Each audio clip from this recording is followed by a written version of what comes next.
desperate this time. Swings a feet, he's looking for it! Craig Herbertson to win the Innsbruck Derby in injury time! Players level outside Cecil! Welcome back, everyone, to Hearts on Sleeves podcast. As you'll hopefully recall, we are a podcast all about Heart of Midlothian Football Club, its fans, and all the ups and downs you experience, both on and off the pitch. Now, this isn't the official start of Season 2, or whatever you want to call it for Hearts on Sleeves. It's more of a pre-season friendly, although with the guests we have managed to get on, it's certainly one you could call a glamour tie. However, before I introduce him, I want to welcome back Adam. How are you doing, Adam, and how's the summer been so far? Hi Jamie, yeah, it's been really good so far. I think I'm starting to feel a bit more optimistic about next season as well, now that it looks like we're getting a new manager and everything. So hopefully a bit more of a good mood in this episode than there was the last time we recorded. Yeah, we got some feedback on Jambo's kickback. They were too dour, but you can't really can't really blame us, I feel. However, the focus of today's episode is not on the past season or the coming up season, because we want to put together an episode that is a standalone and one that doesn't really focus on anything that's happened recently. Our club, after all, is bigger than anything that happens during individual seasons, and we're really lucky to support a club that has such a rich history, culture, and fan base. Our first guest, Jack Alexander, whose remarkable dedication has helped preserve the story of one of football's most extraordinary chapters. After 12 years of painstaking historical research and detective work, Jack brought the story of McCrae's Battalion back to life. His book tells a story of the 16th Royal Scots, a battalion famously associated with players, supporters and staff of Heart of Midlothian Football Club, who answered the call to serve during the First World War. Welcome to the show, Jack. How are you doing? I'm fine. Thank you for welcoming me. And we've also got on today Scottish folk singer-songwriter Craig Herbertson, an artist whose music has long celebrated Scotland's history, culture and people, including that of the 16th Royal Scots, in his song Hearts of Glory. Craig, welcome as well. Yeah, hi. How are you doing? We are doing grand, thanks, and we're really grateful to you both making the time for this one. It's an episode pretty much since we started this podcast that we've wanted to do, so we're genuinely so delighted to have you both on and talk about these different aspects of Hearts Football Club. So I suppose a good place to start would be with yourself, Jack. I touched a little bit about what you did in the book you put together. How did that all begin for you then? I had a very precocious interest in the First World War. I became interested in the war when I was about 8 years old. I still don't fully understand why, but when I was a little bit older than that, my mother got so sick of the sight of me on a Saturday that she bought me a season ticket for Tynecastle just to get rid of me. And I ended up sitting beside some of the survivors of the 16th Royal Scots. They were old men, and as I say, with a precocious interest in the Great War and the books I was reading at the time, I listened to their conversations and they used words that I recognised, and I just barged into their conversations, and eventually they tolerated my company. And in a little while after that, I got to know some of them really very well, and I learned their story. And of course, in the background at that time, the football club was busy forgetting its past. It had no interest in the history of the club at that time. The board was elderly men who were they weren't running the club particularly well. They were running it into the ground, in fact, and there wasn't any interest in the history at all. And those old men that I met, the 16th Royal Scots survivors, just felt that nobody was interested in their story. Nobody cared. And that got me kind of angry, and I think I probably still remain kind of angry to this day about the fact that it was forgotten. But we've done a pretty good job over the last 20 years of making sure it's being remembered. The trick now is going into the future to make sure it's not forgotten a second time. Brilliant. And I mean, I suppose there's going to be I'd say 90 to 95% of people listening to this podcast are all Jambos. The other 5 or 10% will still be those Celtic fans who are trying to rub it in and laugh at us. But for those who aren't fully aware of McCrae's Battalion, can you give us a brief synopsis about them, please? Well, I could maybe give you a brief synopsis and touch on the Celtic thing at the same time. It's interesting that because it's all interconnected. When you're looking at the history of Scottish football as a historian, everything's got a thread, and you pull the thread, and sometimes it brings out a piece of cloth, and you can look underneath it and see things you didn't want to see. But in 1914, Heart of Midlothian Football Club were leading the league. A former Rangers captain called John McCartney had taken over Hearts with the intention, or taken over the Hearts team as manager, secretary, with the intention of delivering Scottish football from the clutch of Celtic and Rangers. And he was doing a very good job. He built a fantastic young side. They were the best footballing combination in Britain at the time. That's fairly much reflected by the newspapers of the period.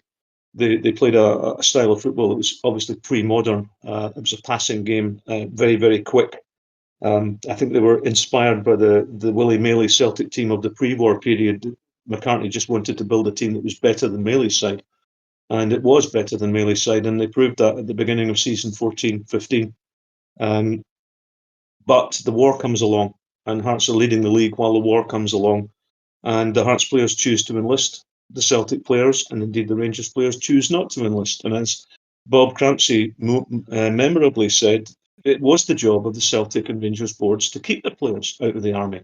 There was no conscription at that time. So it was a matter of choice for the players whether they joined up or not, and it was a matter of choice for the board to discourage the players from joining up. At Tynecastle, it was a slightly different story because in Edinburgh, we had a football team at Tynecastle that was being run by a man like McCartney. The chairman of Hearts at the time was a Jewish chap called Elias First, a patriot, in the same way that many people who come from foreign countries and settle in the UK become, well, certainly it used to be the case that they become more patriotic than the people who live here. And First was a patriot, McCartney was a patriot, and there were people like Sir George McCrae and Sir James Leishman in the background as well. And they kind of put the Hearts board in a bit of a corner because they made an agreement that with the War Office that if Sir George McCrae, who was a local businessman, raised the battalion, the men who joined that battalion would be allowed to serve with their friends. McCartney, McCrae, and Leishman had social connections, and they had conversations in the background, and they agreed with the footballers, the Hearts squad, that they would join the army and they'd be allowed to stay with their mates. And it was presented to the Hearts board as something of a fait accompli. And the Hearts board, to their great credit, rather than arguing about it like the Celtic and Rangers board did at the time, the Hearts board sanctioned it, and the rest is a tragic adventure story that we now know of as the story of McCrae's Battalion, where it starts off as this wonderful adventure out training as soldiers and training as friends, going to France and being wiped out in one horrible morning. But the connection with Celtic is interesting because at that time, John McCartney's best friend in football was Willie Maley, the Celtic manager. And Maley was conscious of what was going on because the Hearts players were training as soldiers at the same time that the Celtic players were training as footballers.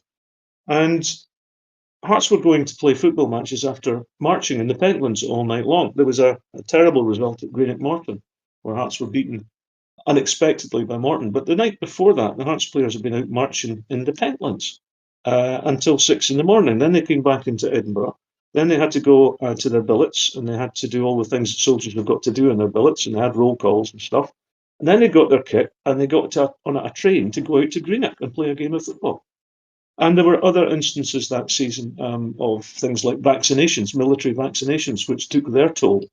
And players were sick and they couldn't play, but they played because they had to. It was a small squad.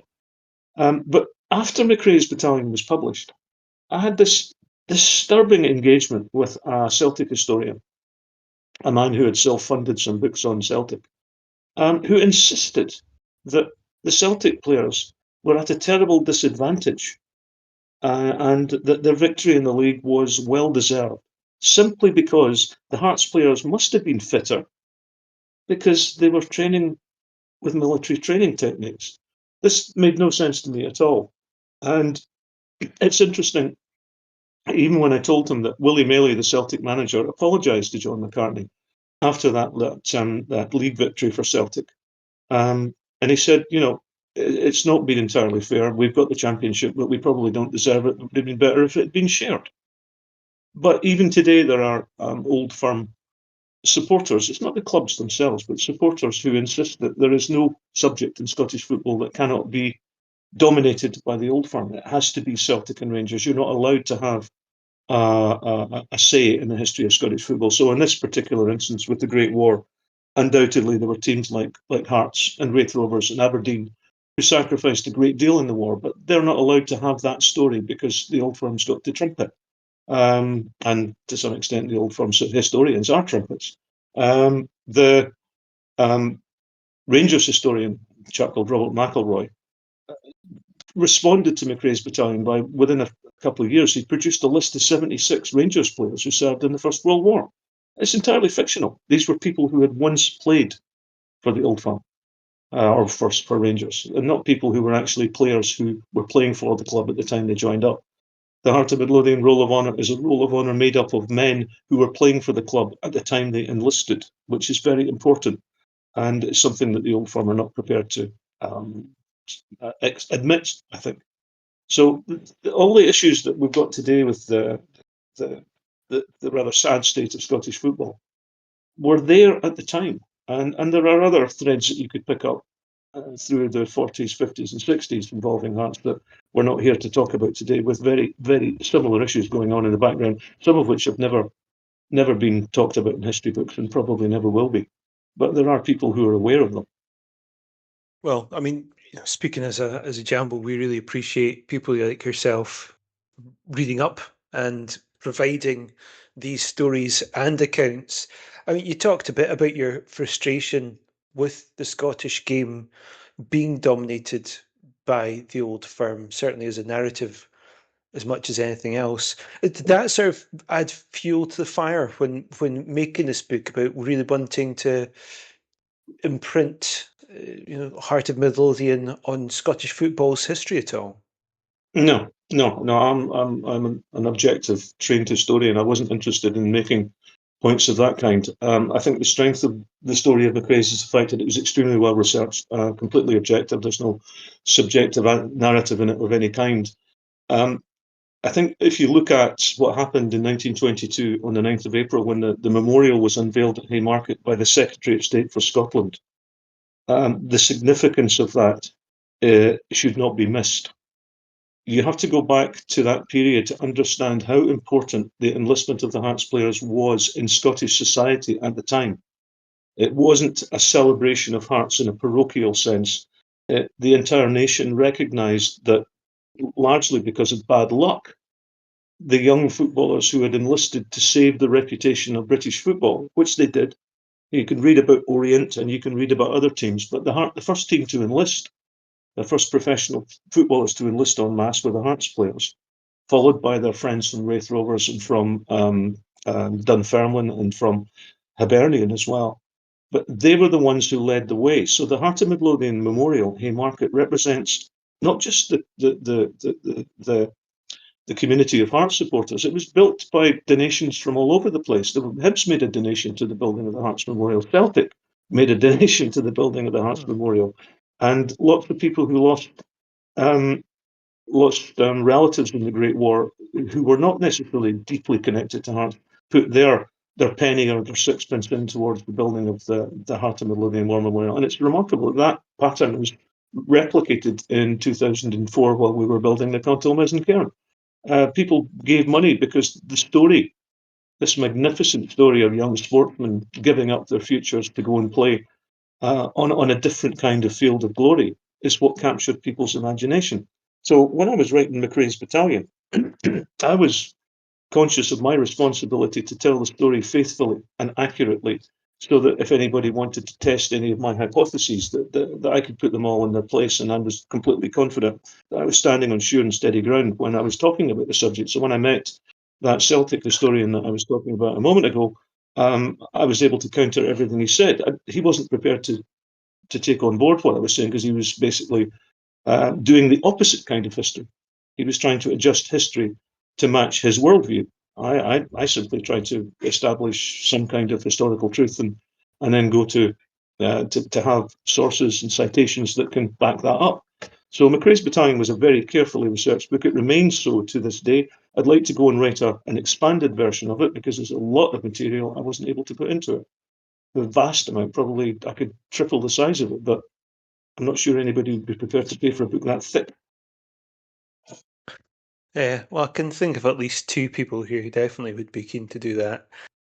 Craig, I want to bring you in here.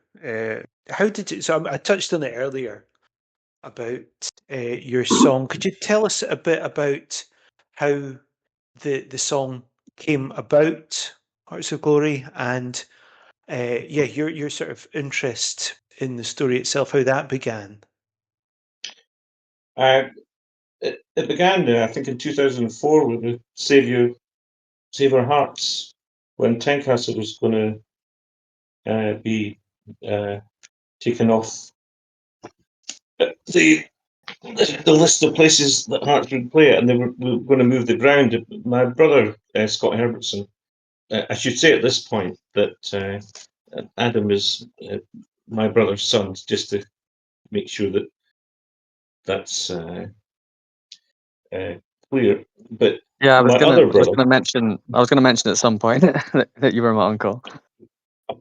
yeah, so I have to declare an interest. Yeah. Well, my other brother, the middle brother, Scott, we're a big Hearts family. Everybody supports Hearts. He contacted me and said that Tynecastle was going to be no longer our ground. We're going to sell it, and at the same time, he asked me to record the Heart song, the Hector Nicol Heart song. And at the same time as that, he said, I'll send you this marvelous book written by Jack Alexander, McCrae's Battalion. So he did that. And my feeling at the time was, I can't really record the Heart song because that's sacred ground. But because Tynecastle has been sold, I thought, yeah, well, I'll do it. Not that I want to do it, but it might help. And then I read McCrae's Battalion, and I realised at the time that one, it was a absolutely fantastic book, but two, it was very relevant to me. I've been a Heart supporter since about 1964-5, when my granddad took me to my first matches, and it's just basically been in my blood. And I also have several relatives, some who were killed in the First World War, some killed in the Second World War, and the whole family connection seemed to justify trying to write a First World War song about McCrae's Battalion. And at that point, I knew I had to get it correct.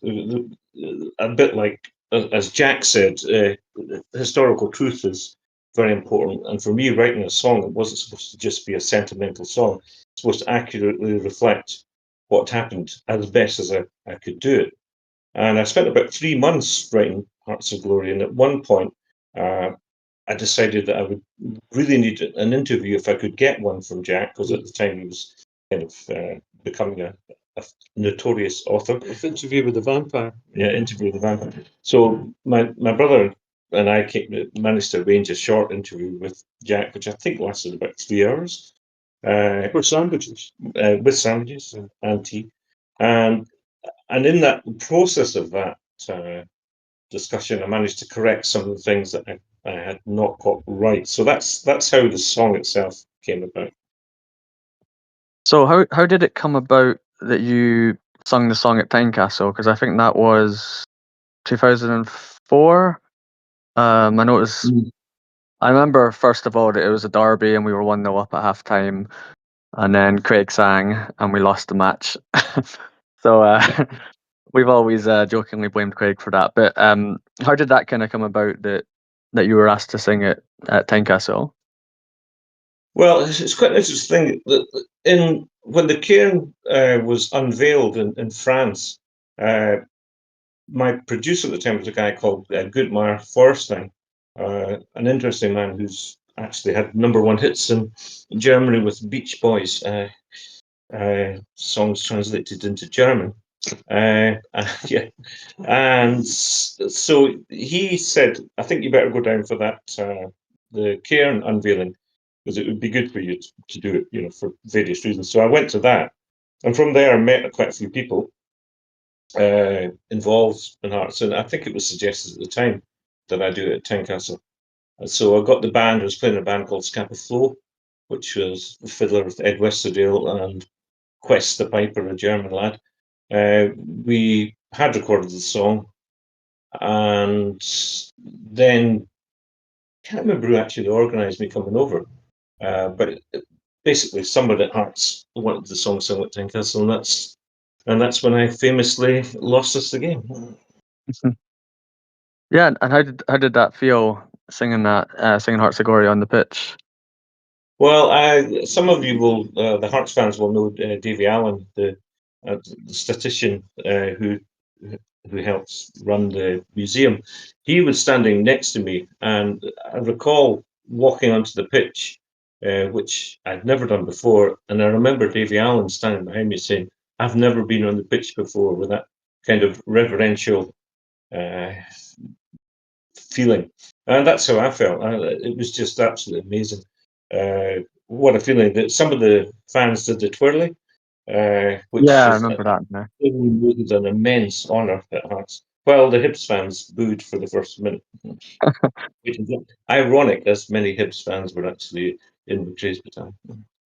I think it probably helped that the Hibs fans booed because it got the Hearts fans even more on side. But I Yeah. remember that day well because we were in I think the old stand hospitality, where like Nan and James. I think Nan and James came along to the match as well. Yeah, my Um, son was the baby who ended up trialing at Hearts as well. yeah, because He was I mean it was so long ago I can't remember it that well, but it was that was a really nice moment because we had people there from the family who didn't go to Hearts games. So I think it was nice that it kind of brought everyone together.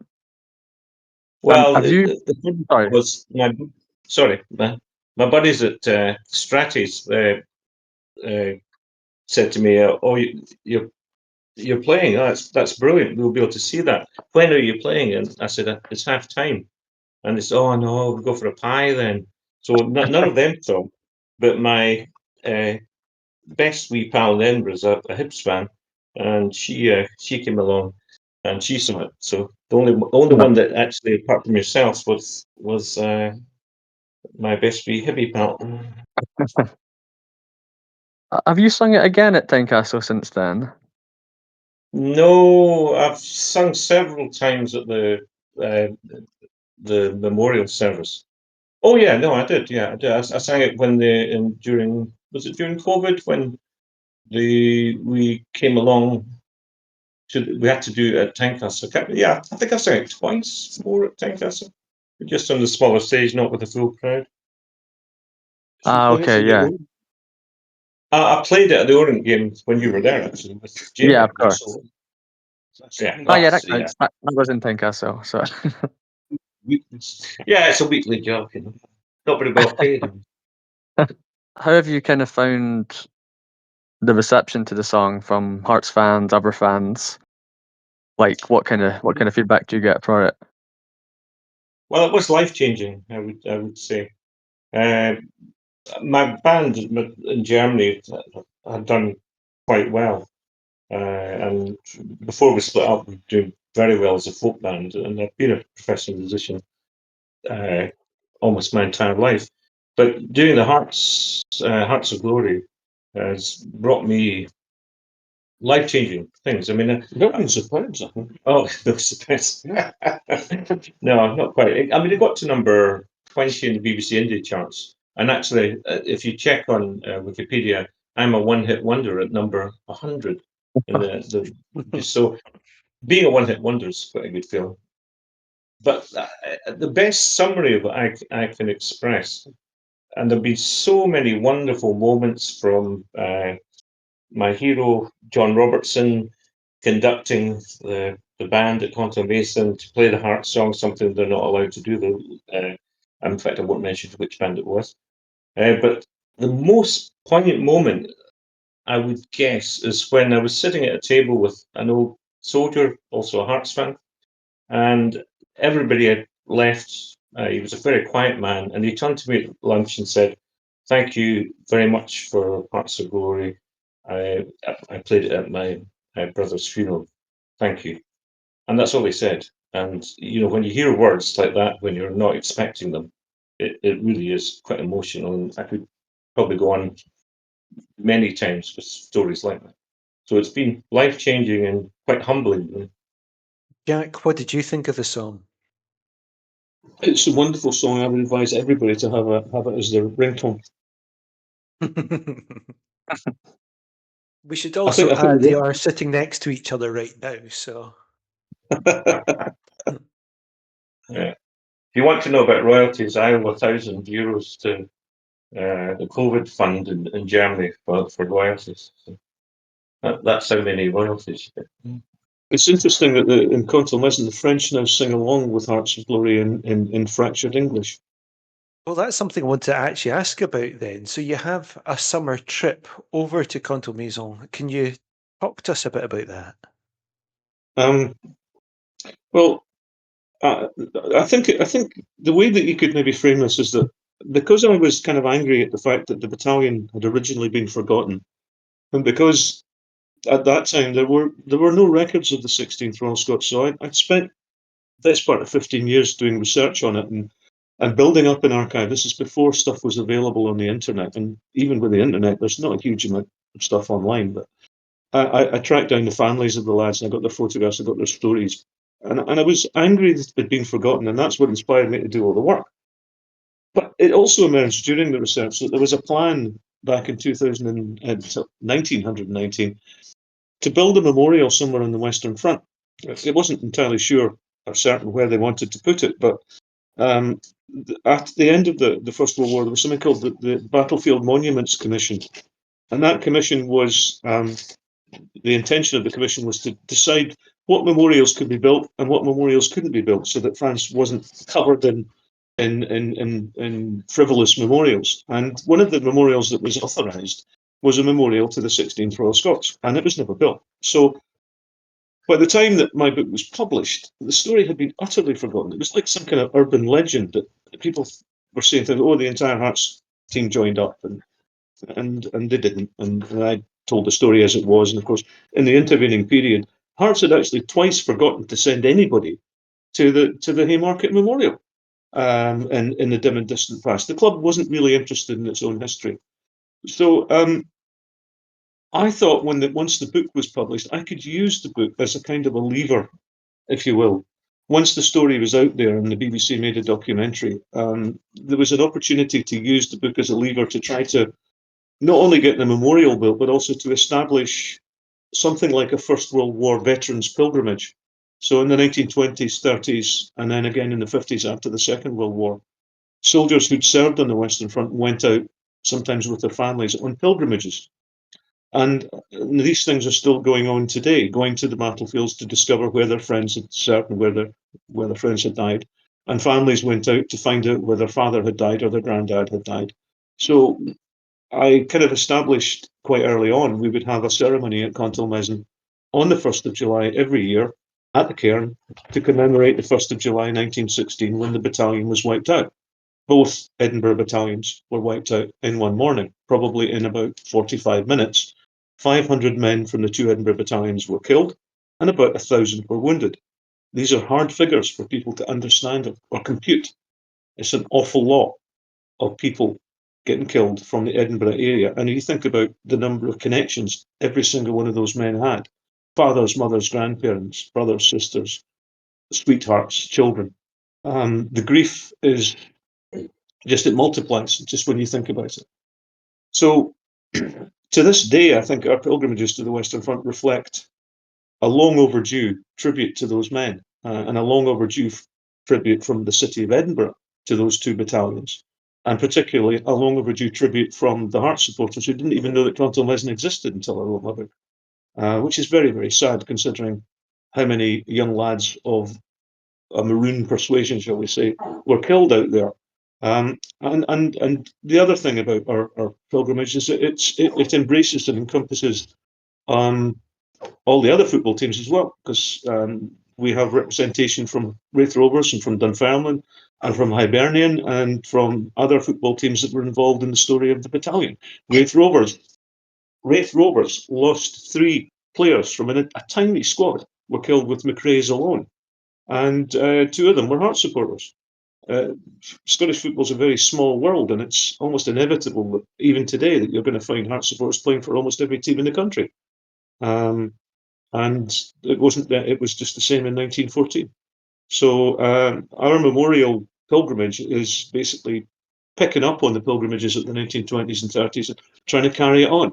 So we have representation every year from the Scottish Government, from the British Government, from Hearts, from Hibernian, from Raith Rovers, from Dunfermline, sometimes from Falkirk Football Club as well. The French Government, and occasionally in big occasions we have New Zealand Government, Canadian Government, and Australian Government. I think we're expecting quite a big representation from officials this year. The Contalmaison ceremony on the 100th anniversary of the first day of the Somme was the second biggest ceremony on the Western Front that morning. And I don't think the people of Scotland ever read about that because the press has never covered it to any great extent. I think the only proper journalist, this is terrible to say this, but I think maybe Stuart Bathgate from Scotsman might still be the only actual journalist who's been to Contalmaison. We've had some broadcast journalists like Martin Geisler's come out. We've had other broadcast journalists, but I think the only proper journalist from a newspaper is probably still Stuart Bathgate. He doesn't even work for the newspapers anymore. So we've not had much coverage in the rest of Scotland, and without sounding bitter or anything about it, can you not imagine if it was a Celtic battalion or a Rangers battalion, we would be sick of the sound of it. Mm-hmm. But this is not a pissing competition between any of the football teams that are involved, but it is interesting that the Scottish Footballers Battalion, which was significant enough in 1922 to have a memorial built at Haymarket, unveiled by the Secretary of State for Scotland, cannot get good coverage in the press outside of Edinburgh.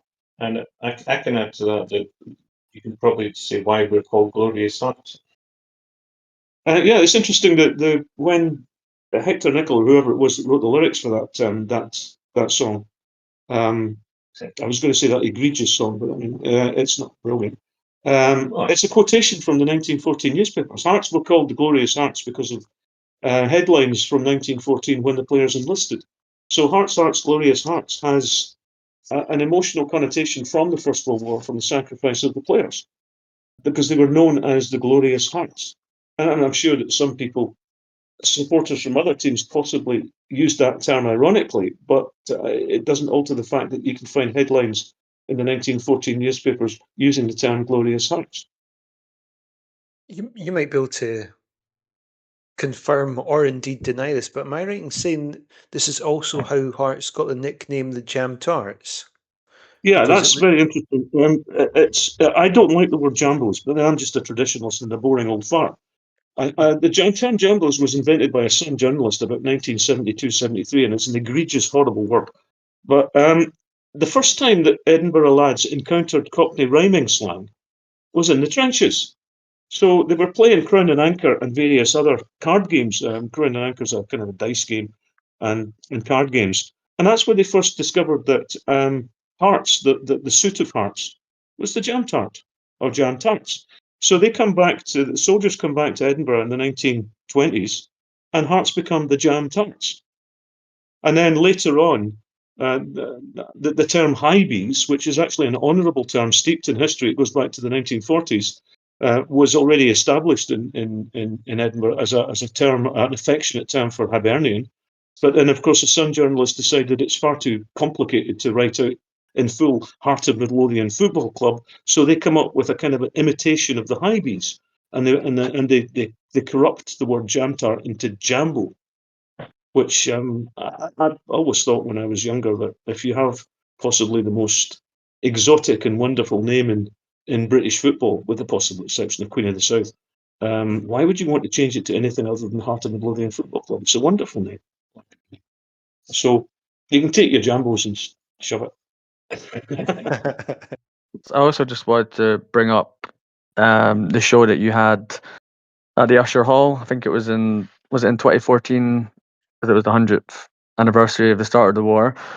I don't know if either of you want to speak a little bit about how that show came about, because I went along to it with family as well, and I remember that being like a really big occasion, seeing you guys perform at the Usher Hall. How did that all come about, and what was that experience like? Well, to some I'm going to interrupt Jack here before he does something very humble. It all came about because Jack took a chance and just organised really the whole thing, which he wouldn't probably say himself, but that's what he did.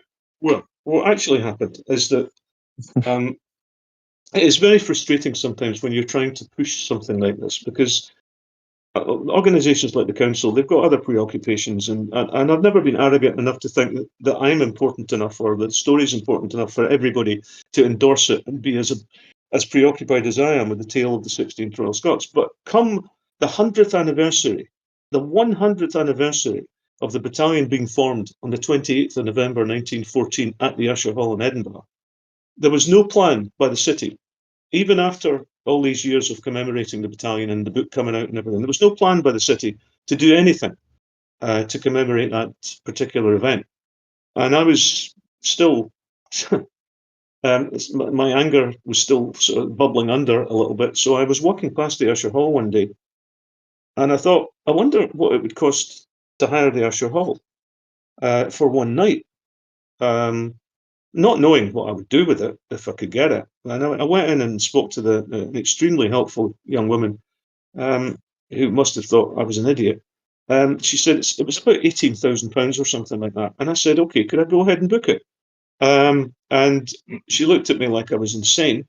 And the understanding was that I didn't have to put any money up. They would take the money from all the tickets, and whatever was left over, whatever tiny amount of pennies left over at the end of it, they would give me the pennies. So that was what persuaded me to do it. And then I basically, having booked the hall, I went away and wrote a whole bunch of songs and put a band together and got Craig involved and got a group of Hearts supporters, including Callum Anderson, who's a Wheel Kent Hearts supporter, involved to help. Callum was brilliant. And we put together a show, and we got kids involved. I think it was from the Midlothian School Choir or something. Yes, And our friend Phil's sons were on the stage, and I went and hired some costumes and hired some chairs for some reason. I don't know. It cost us a fortune. And we got Ken Stott. I think this is a shout out to Ken if by some unlikely event he ends up listening to this. I can tell you how we got Ken Stott, because No, I was just going to say that Kenny did not charge us for his appearance. Craig has got a story about Ken Stott, but I think the most important thing, apart from Craig's story, is that Kenny didn't charge us a single penny. He travelled up from London to participate in the show, and he was absolutely magnificent and a completely charming man. Obviously, a dedicated Hearts supporter, so he has some flaws, but he was an absolutely great guy to work with, and waived all his fees. And again, nobody knows anything about that, so this will be the first time that's ever been published, and he should be thanked by everybody. So if you see Kenny anywhere, buy him a pint. yeah, I can add to this. Then I'm sure that Adam will remember that he was talking to Ken Stott in Malt Shovels about becoming an actor, and Sir George Folks, the other prominent Hearts fan, was there. And as Ken was walking out the door, I just suddenly thought, oh, we need a narrator for the show. And Ken had worked with Jack before at the Contal Mason. So I ran outside, and he was busy outside chatting to a young girl who wanted his autograph. So I had to wait a little while. And then I just said to him, Ken, what are you doing in, was it November? Yeah. And he said, nothing at the moment. Why? And I told him about McCrae's Battalion having the show, and he turned around to me and he took the phone, spoke to Jack immediately, and agreed to do it. And as he was just about to get in the taxi, I said, what will you charge us for that, Ken Stott? And he said, for you, nothing, which I thought was an amazing gesture from a top actor. So as it happened, we filled the Usher Hall. We actually managed to fill the hall, and I think it was a sellout. and we were able to make enough money on top of the hire fee to give donations to Help for Heroes and Poppy Scotland, which hopefully did a little bit of good as well in memory of the lads. And I think Richard DeMarco who was one of our guests that night, said, and this is, I think, quite a compliment. I mean, Richard has been around the Scottish arts scene since the 1940s. He's still going strong at the age of 100 and something or other. And he says it's the best night he's ever attended in any arts venue, any production in the city of Edinburgh. And he was sober when he said it as well. So. It was obviously 12 years ago, but I still remember it really well. It was a great night, and obviously like Craig sung Hearts of Glory, which was amazing. And then what was pretty incredible was that like Jack, you were actually singing, and you were really good. I mean, I watched, there's a YouTube video of Hearts of Glory and then Jack singing Somewhere in France, and yeah, it was just really high quality. I mean, the fact that you obviously wrote McCrae's Battalion and did all this research, but then it turned out you could actually sing and write songs as well. I guess that was a bit of a shock, and I got really good memories of going to the show. Quite a tradition in Scotland of people who write books, also writing songs or writing poetry that can be turned into songs. So Walter Scott and Robert Burns are good examples, and James Hogg. One of the best bits of the night for me, though, was related to me by Jack later on, was Jack wrote all the songs, and obviously I wrote Hearts of Glory, but he wrote everything else.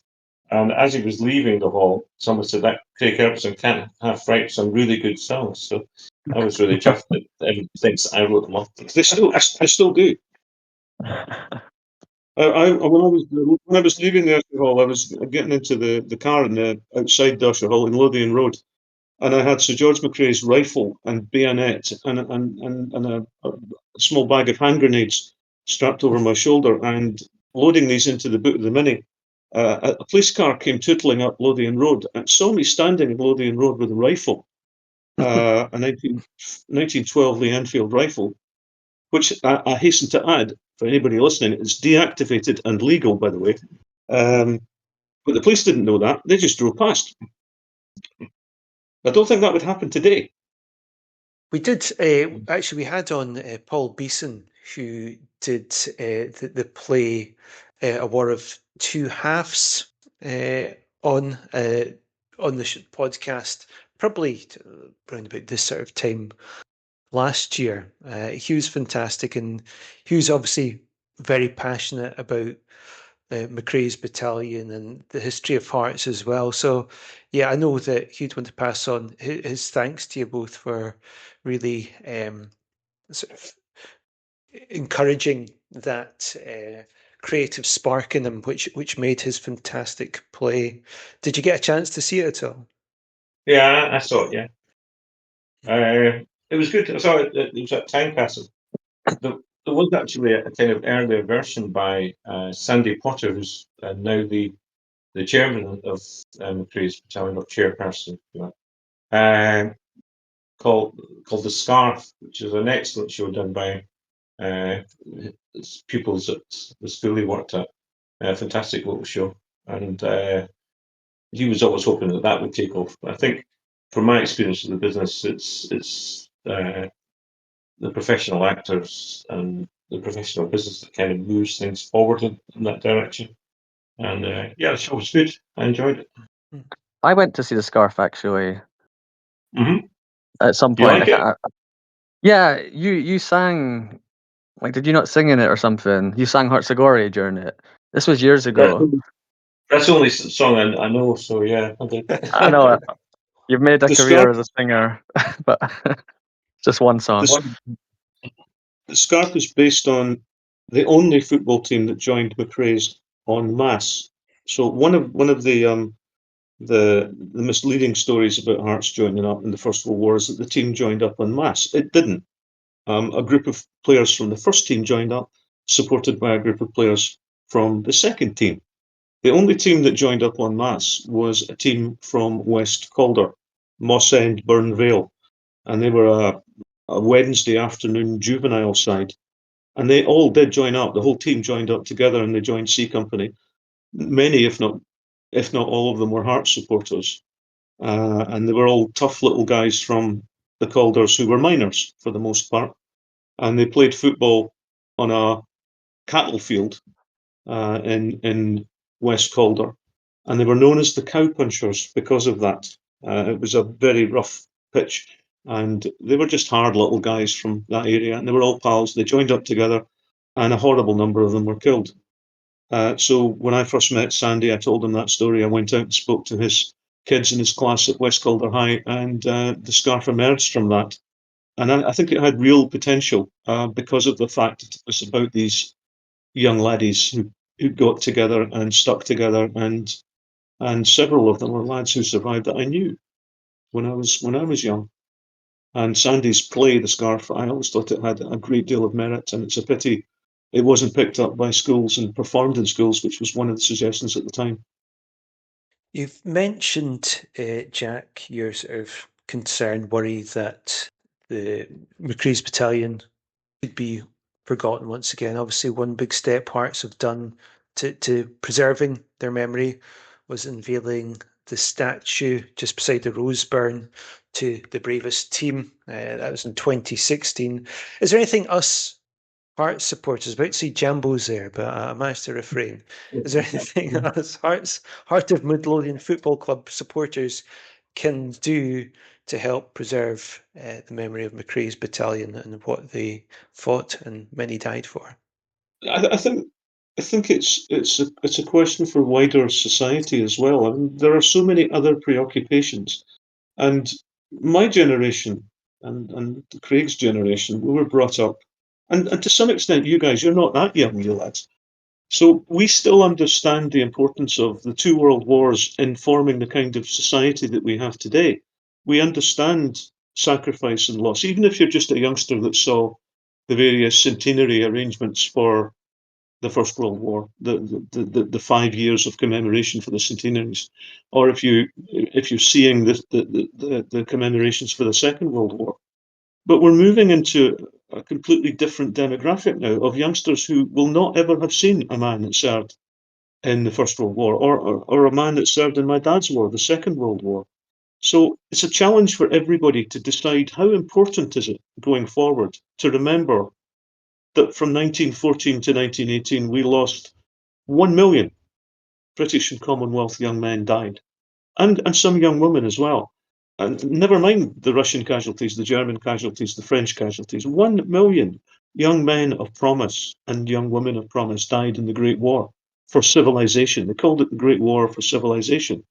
So surely, if we are a civilization worth being called a civilization, we have to have a way of making sure that's never forgotten and that it's always remembered in a way that is dignified. Already there are wars being commemorated by people that think they want to Disneyfy it. There are reenactments. This year is the 150th anniversary of the Battle of the Little Bighorn. And at the moment in America, they are planning a reenactment of that battle. Now, that wasn't a battle. It was a fucking sorry, I can't say that. It was a massacre. It was a charnel house of death. There is nothing you can do to imitate that for the entertainment of tourists. So going forward into the future, when I'm not here, when Craig's not here, when the generation that remembers that are not here, and indeed when you lads aren't here, how do we keep remembrance going? And how do we keep that part of our humanity going? That we remember the past with respect.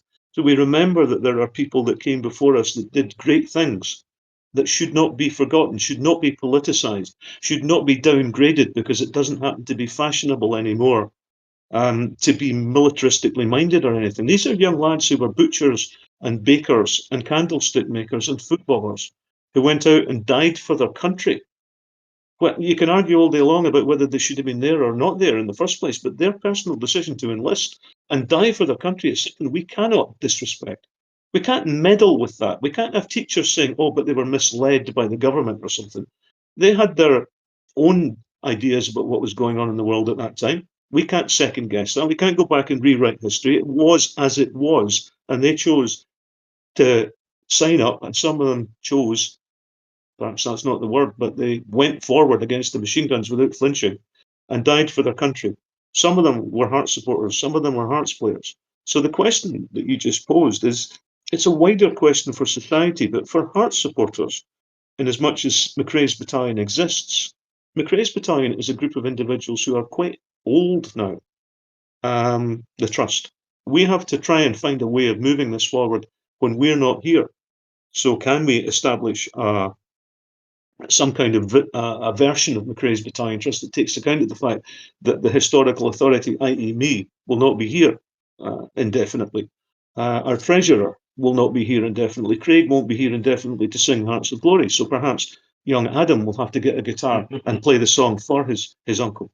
These are the questions that everybody must face. But if you're interested in McCrae's Battalion Trust, if you're a Hearts supporter that's prepared to give credit to the other teams as well that were involved because they were all pals together, then, and you've got some ideas or some acumen, get in touch with us. We understand that young people have got careers, if they're lucky, and they've got other commitments and they've got things going on in their lives, but they could get involved with the Trust just now, and then maybe in a few years' time they might get a bit more involved when they've got a bit more time. We just need people to get in touch and offer their help or just to ask what we're doing and show a bit of interest. Or come to the Royal Scots Club and buy something at the auction so that we can afford to take wounded soldiers out to France.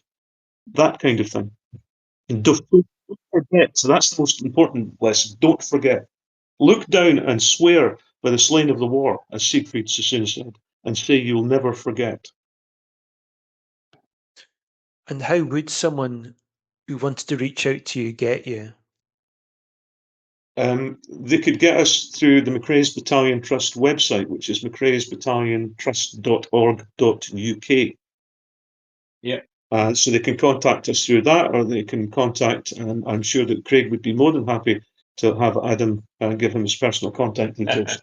Yes. And the other thing is, on that subject, my son, Davy Schultz, Who is how old now? he's 25. He's 25 years old. Yeah, he's off cycling. He cycled off, was it this morning? I think it was, yeah. He cycled off to France to try and raise money for the battalion. And he's got a crowdfunder on Facebook at the moment, I think. And he's cycling all the way from Edinburgh to Conto Mason, right? He's fixing to arrive in Conto Mason on the morning of the 1st of July, before or after the ceremony. One of the very important things is just to try, is not really to forget the sacrifice that was made in the context of their time. Lots of people are anti-war. Most soldiers I've met are completely pacifist, believe it or not. They don't want anything to do with fighting, but they've just kind of signed up to what they see as to protect the country and possibly go skiing and meet people. But they're just genuine.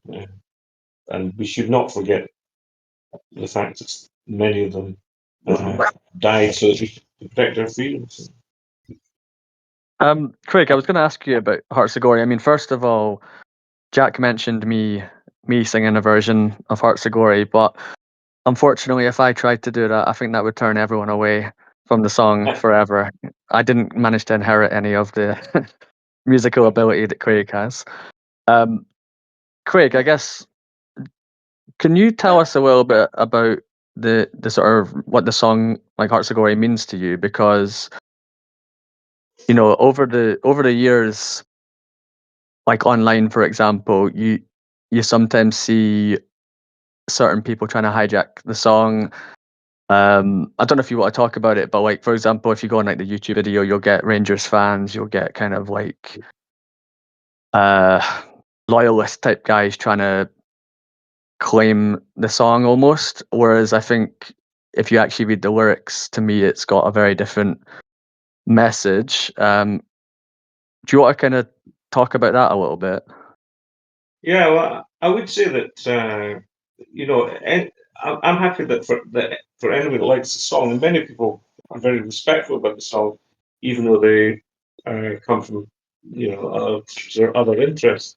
The problem really lies where they, and I don't think you can go against this, where they completely misinterpret the subject of the song. I mean, for example, you may get kind of loyalist person who likes the song who's assuming that it's all about some kind of Protestant victory, and McCrae's Battalion were, representing that kind of philosophy. But that is absolutely not the philosophy behind the battalion or behind the song. Yeah, the battalion had Presbyterians, it had Roman Catholics, it had Jews, it had people that had no religion at all, and it even had a Maori prince.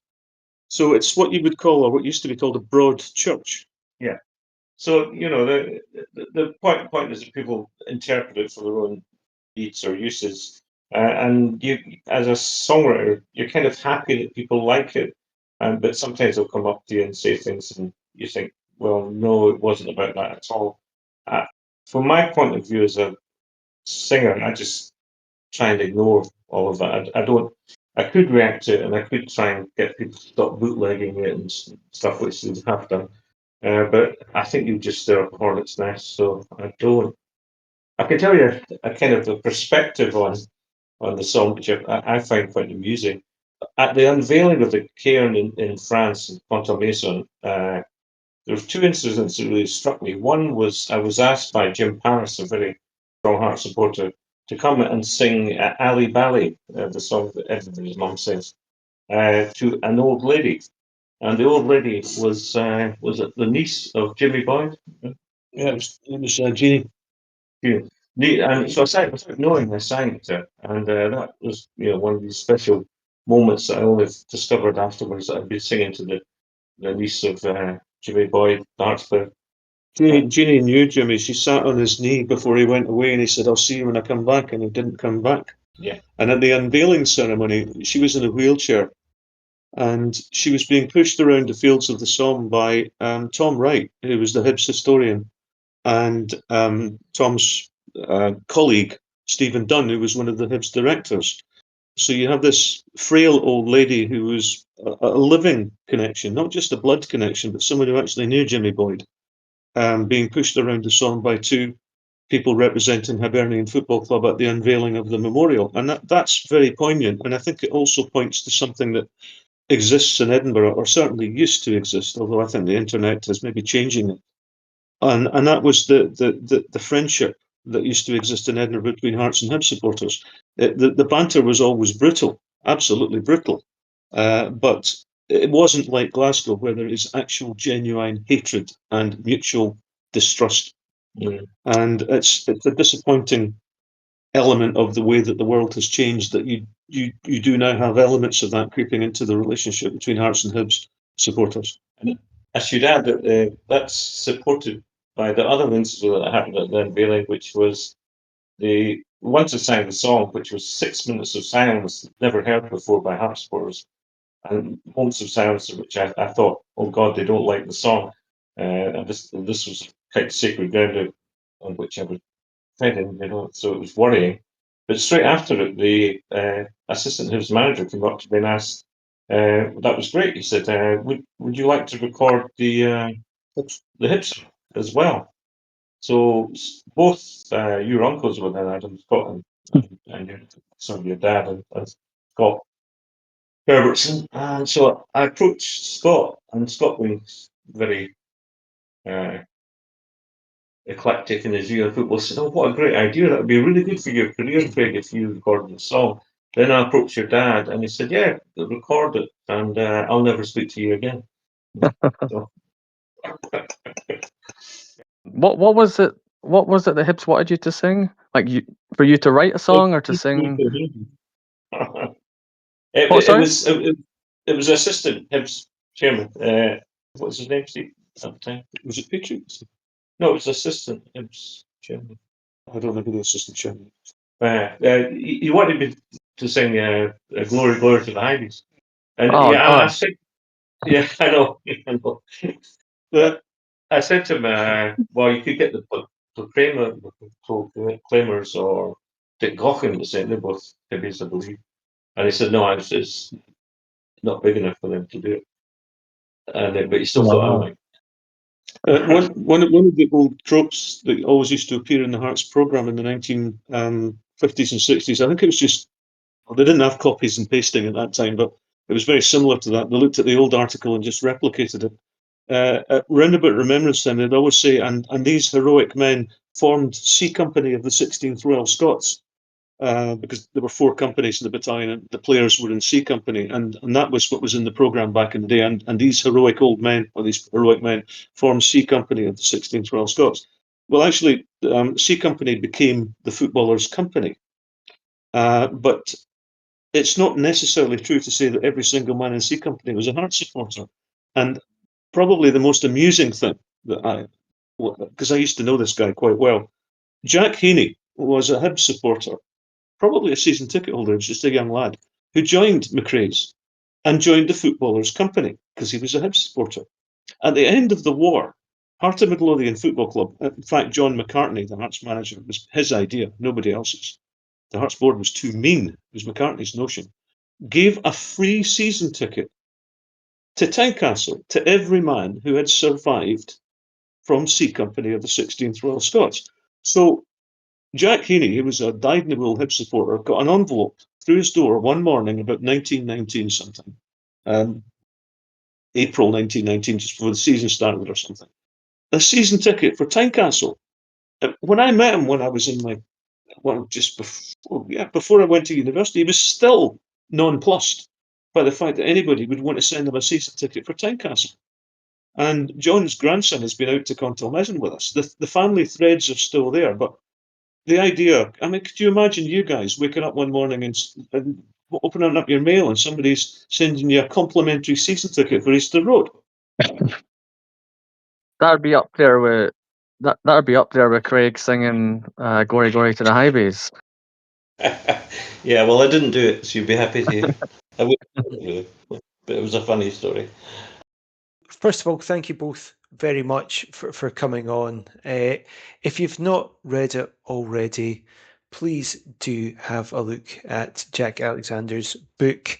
You can find it on Amazon, indeed any other good old booksellers. It's called McCrae's Battalion, the story of the 16th Royal Scots, paperback, hardcover, and indeed Kindle as well. Not on Audible yet, but if you want some dulcet tones from myself, I'll happily do a Ken Stott and do it for free for you, Jack, as a thank you for coming on.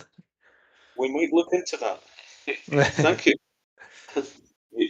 You poor fool, I would say. But yeah, go for it. It's a long book. I'll have plenty of lozenges on hand. Now, Craig, thank you again. I won't ask you, because I appreciate you've got to dash off, I won't ask you to sing the song, so we can pop a recording of a song at the end for you. Please don't ask him to sing the song. If people want to hear your music, where are they best to find it? Just the usual things, Spotify, stuff like that.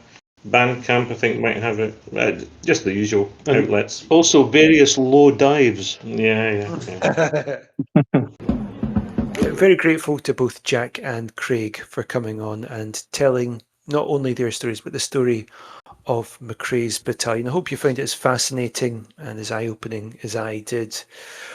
We will be back properly for season 2, or whatever you want to call it, of Hearts and Sleeves podcast. We'll aim to be back around mid-July, thereabouts, probably after our friendly game. And then we can look at all the comings and goings that's happened this summer, both player and managerial as well. And we might throw in some predictions for the seasons ahead. I don't know about you, but I'm feeling pretty excited about it. Thanks, everyone. Bye for now. This is my story. This is my song. It's a long way from Goggy to the fields of the Somme, where they play tunes of glory as we marched along. The pals of the sporting battalion, from the heart of Midlothian to the Waverley train. The crowds, they were singing an old Scotch refrain. our sweethearts and darlings, our bonny wee babes, were waving their flags and calling our names. Sing hearts of glory, dawn and sunset, hearts of glory, lest we forget young Scottish soldiers and soldiers unknown who gave hearts of glory. In the trenches of Picardy, the whistles are blown, and it's over the top, lads, through the wire and the bombs, to pain and destruction. Let the piper play to lead us to hell, to death and dismay. Who cared for the Kaiser or imperial gains? Love of a country, duty or fame, between the whim of an airman and 4 feathers of shame, we fought for the pals of a wee football team. Sing hearts of glory, dawn and sunset, hearts of glory, lest we forget young Scottish soldiers and soldiers unknown who gave hearts of glory. Some came home as cripples, some couldn't kick a ball, some wounded and broken, most came not at all, but they remain in my memory, forever young, the pals of the sporting battalion.